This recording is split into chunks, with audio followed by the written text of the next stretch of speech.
नमस्कार, welcome to my channel. मैं हूं मनीषा। दोस्तों, आज की वीडियो बहुत ही महत्वपूर्ण होने वाली है। आज हम बात करेंगे कि धनतेरस पर 13 दीपों का दीपदान हमें कैसे करना चाहिए और यह दीपदान हमारी कौन सी मनोकामनाएं पूर्ण करेगा। दीपदान करते समय हमें किन किन बातों का ध्यान रखना है और यह दीपदान हमें कितने दिनों तक लगातार करना है। बहुत सारी महत्वपूर्ण बातें इस वीडियो में दीपदान से संबंधित हम शेयर करेंगे, तो वीडियो पर आप इन तक बने रहें जिससे सभी जानकारी आप प्राप्त कर सकें और इस पंचदिवसीय त्योहार का लाभ ले सकें। चलिए वीडियो की शुरुआत करते हैं। दोस्तों, यदि आप हमारे चैनल पर पहली बार आए हैं तो चैनल को सब्सक्राइब जरूर करें। सब्सक्राइब करने के लिए बेल आइकन को प्रेस करें जिससे हमारी वीडियो की नोटिफिकेशन आपको सबसे पहले प्राप्त हो। दोस्तों, हम बात कर रहे हैं धन त्रयोदशी के दिन से लगातार 5 दिनों तक दीपदान के बारे में। जी हाँ दोस्तों, जो ये हमारा पंच दिवसीय त्योहार है, धन त्रयोदशी, नरक चतुर्दशी, दीपावली जिसे अमावस्या पर्व के नाम से जानते हैं, और गोवर्धन पूजा और भाई दूज, ये पंच दिवसीय पर्व अपने आप में बहुत ही कल्याणकारी और प्रभावकारी होते हैं। इन दिनों में हम कोई भी जब तब पूजा पाठ करते हैं तो उसका अनंत गुना फल हमें प्राप्त होता है, और खास तौर से माता महालक्ष्मी की उपासना। तो आप धन त्रयोदशी से ही यह दीपदान प्रारंभ कर दें। तो दीपदान, हम दीपावली का त्योहार है तो वो तो करते हैं, लेकिन ये 13 प्रकार के जो दीपदान है वह अलग अलग मनोकामना के लिए और अलग अलग तरीके से हमें दान करना है। दीपक हमारे जीवन में प्रकाश फैलाते हैं। दीपक का उजाला जो होता है वह अंधकार से प्रकाश की ओर बढ़ाता है। और दीप प्रज्वलित करना अलग अलग, जैसे कि अखंड दीप की महत्वता होती है। किसी भी पूजा पाठ में बिना दीपक के हमारा पूजा पाठ जो है फलीभूत नहीं माना जाता है। तो इसलिए दीपदान की अपने आप में बहुत बड़ी महत्वता है। दोस्तों, यदि आप कलह कलेश से परेशान हैं, आपके घर में लड़ाई झगड़े अधिक होते हैं, तो आप यह दीपदान जरूर करें। आपको नौकरी व्यापार में कोई परेशानी है तो भी आप यह दीपदान करें, आपको मनचाही नौकरी मिलेगी। साथ ही दोस्तों, इसमें यम का दीपक भी लगाने की जानकारी हम आपको देंगे, जो कि धनतेरस से ही लगाना प्रारंभ करना चाहिए और 5 दिनों तक लगातार। बहुत सारे लोग हमसे पूछते हैं कि 1 दिन लगाना है कि 5 दिन। यम का दीपक 5 दिन लगातार आपको लगाना चाहिए, उससे आपको अधिक लाभ होगा। क्योंकि देखिए, अन्य दिनों में तो हम यम की पूजा नहीं करते हैं ना। ये दीपावली का ही पर्व ऐसा होता है जब हम यम के लिए दीपक लगाते हैं और यम देवता से अपने परिवार की सुख समृद्धि के लिए और अकाल मृत्यु का भय ना किसी को सताए, अकाल मृत्यु ना हो, इसकी कामना करते हुए हम उनसे प्रार्थना करते हैं। जिसका जन्म हुआ है इस धरती पर, इस मृत्यु लोक में, उसकी मृत्यु तो निश्चित ही है, लेकिन अकाल मृत्यु ना हो। अकाल मृत्यु का कारण होता है कि हमारी जो आत्मा होती है वह ना ही किसी लोक की प्राप्ति करती है और ना ही इस मृत्यु लोक में रह पाती है। इधर उधर आत्माएं भटकती रहती हैं, जिससे अनेक परेशानियां भी होती हैं। तो इसलिए ऐसा ना हो तो हम यम देवता से प्रार्थना करेंगे। साथ ही दोस्तों, जो 13 दीपक अलग अलग लगाने हैं वह कौन से हैं, कहाँ पे हैं। तो पहले हम आपको दीपक यहाँ पर मैंने रखे हुए हैं एक थाल में। आप इस तरह से सभी दीपक एक साथ सेट कर लें, जिसमें से 2 दिए आपको घी के लगाने हैं, बाकी दिए तेल से आपको प्रज्वलित करना है। सरसों के तेल का दीपक आपको लगाना है, यही हमारे लिए शुभ होगा। माता महालक्ष्मी के लिए और माता तुलसी के लिए घी के दीपक आपको प्रज्वलित करने हैं, क्योंकि माँ लक्ष्मी के लिए हम तेल का दीपक नहीं प्रज्वलित करते हैं। तो बस इन 2 दीपकों को छोड़कर बाकी दिए आपको सरसों के तेल के लगाने हैं। बातियां कैसे रखनी है? बाती आपको रुई की लेनी है और क्रॉस बत्ती लगाना है। क्रॉस बत्ती आप देख सकते हैं यहाँ पर।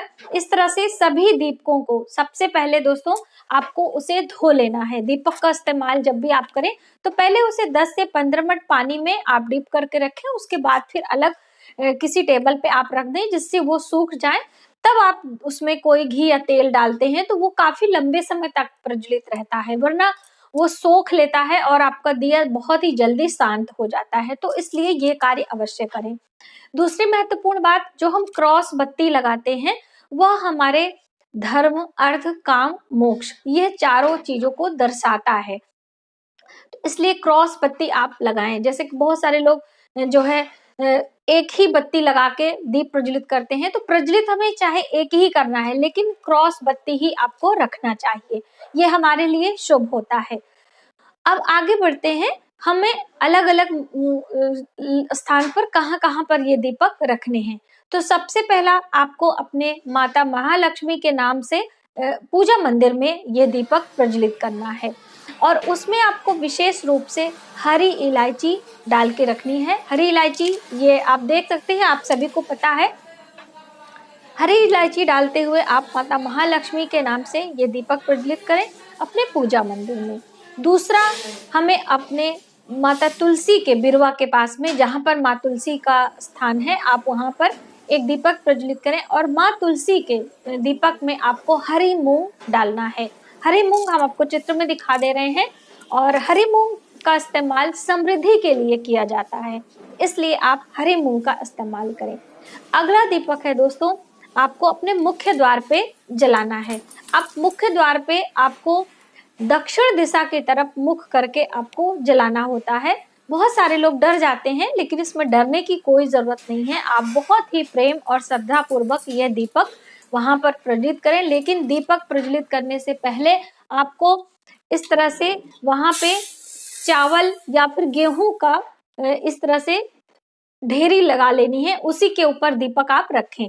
जमीन पे दीपक नहीं रखना है। जैसे कि मैंने दीपक कब और कैसे प्रज्वलित करना है इसके लिए एक सेपरेट वीडियो दी है, उसमें मैंने आपको बताया है। इस तरह से दीपक की ढेरी, ये चावल की ढेरी ले लें, उसके ऊपर दीपक रख दें। अब यम का दिया हमें लगाना है, तो आटे का दिया सबसे अच्छा माना जाता है। दोस्तों, यम के दिया लगाने का नियम और बहुत सारी चीजें हम नेक्स्ट वीडियो में आपको शेयर करेंगे। इसमें हम 13 दीपकों के बारे में जानकारी देंगे, लेकिन फिर भी मैंने यहाँ पर ये दीपक मैंने लिया है, ये आटे का दिया मैंने तैयार किया है, और इस तरह से इस पे आपको रखना है और दीप प्रज्वलित करना है। और 13 दीपक जो होंगे अलग अलग, सब में एक सिक्का आपको रखना है। आप चाहें तो यम के दीपक में आप कौड़ी भी रख सकते हैं, जो पीली कौड़ियां आती हैं मार्केट में, लेकिन यदि आपके पास नहीं है तो एक सिक्का नॉर्मली 1 रुपए का, 2 रुपए का, जितना भी आपके पास हो, आप यह सिक्के डालें। और जब ये पूरा दीपक समाप्त हो जाएगा 5 दिनों का, उसके बाद ये जो सिक्के हैं इसे उठाकर आपको किसी सफाई कर्मचारी को दान करना है, ये आप ध्यान रखें। सभी सिक्कों को एक साथ आप एकत्र करते जाएं, लास्ट वाले दिन आपको सफाई कर्मचारी को देना है। बाकी दीपक दिए शांत हो जाते हैं, दीपक आप हटा दें। आटे का दिया है, आप कहीं बाहर डाल दें, कोई जीव जंतु ले सकता है, खा सकता है। इस तरह से इन दीपकों को जब शांत हो जाते हैं तो इनका इस्तेमाल। अब मुख्य द्वार पर कितने दीपक लगाने हैं और कैसे, वह हम जानते हैं। मुख्य द्वार पर सबसे पहले आपको यम के नाम से दीपक प्रज्वलित करना है। तो जैसे मैंने आपको बताया, चावल की ढेरी ले लें, उसके ऊपर आप एक आटे का दिया रखें, और आटे का जो दीपक का मुख होगा वह दक्षिण दिशा की तरफ होना चाहिए। यम की दिशा दक्षिण की दिशा होती है। तो आप यम देवता का ध्यान करें और दीपक प्रज्वलित करें, और उनका पंचोपचार विधि से पूजा भी कर लें, यानी कि हल्का सा जल छिड़क दें, हल्दी कुमकुम का टीका लगा दें, थोड़े से मिष्ठान भोग में रख दें, कुछ पुष्प रख दें, थोड़ी सी मौली रख दें वहां पर, और उनसे प्रार्थना करें, हे यमराज, हे यम देवता। उनकी पत्नी का भी स्मरण आप करें, और उसके बाद आप प्रणाम करते हुए अपने पूरे परिवार की रक्षा के लिए, स्वास्थ्य रक्षा के लिए प्रार्थना करें। बस इस तरह से आप 5 दिन लगाएं, 5 दिन लगाना है। ये बार बार हम आपको रिपीट करें क्योंकि आप सभी के बहुत सारे प्रश्न आते हैं। अगला दीपक चित्रगुप्त के नाम से आपको लगाना है। दोस्तों, चित्रगुप्त यमराज के साथ में रहते हैं और हमारे कर्मों का लेखा जोखा करते हैं, तो इसलिए चित्रगुप्त के नाम से भी आपको एक दीपक प्रज्वलित करना है, और ये भी दक्षिण दिशा की तरफ उनका लौ होना चाहिए, और उन्हें यम देवता के साथ में आपको रखना है। अब उन्हीं के साथ में आपको एक अपने पितरों के नाम से भी दीपक रखना चाहिए। पितर की भी दिशा यमलोक ही मानी जाती है, इसलिए आप एक दीपक वहां पर पितर के लिए आप रखेंगे। और इनमें क्या क्या चीजें और डालनी है, जैसे माता महालक्ष्मी और माता तुलसी के लिए आपने विशेष प्रयोग किया है, तो जो यमराज के लिए दीपक है उसमें आप एक सिक्का डालें, या फिर आप उसमें जौ भी डाल सकते हैं। जो जौ हम लोग इस्तेमाल करते हैं हवन सामग्री में, या फिर आप जवारे लगाते हैं, यहाँ पे हमने पिक्चर में आपको रखा हुआ है, तो ये आप जो ले लें उसमें डाल दें। 2 दाने ही डालें, बहुत ज्यादा डालने की आवश्यकता नहीं होती है। और सिक्के आप सब में डालें। अगला दीपक जो आपको लगाना है वह है धनवंतरी देवता के नाम से। दोस्तों, धनवंतरी देवता का प्राकट्य धनतेरस के दिन हुआ था। माता महालक्ष्मी के भाई के रूप में इन्हें जाना जाता है और ये आयुर्वेद के डॉक्टर माने जाते हैं, देवताओं के वैद्य हैं।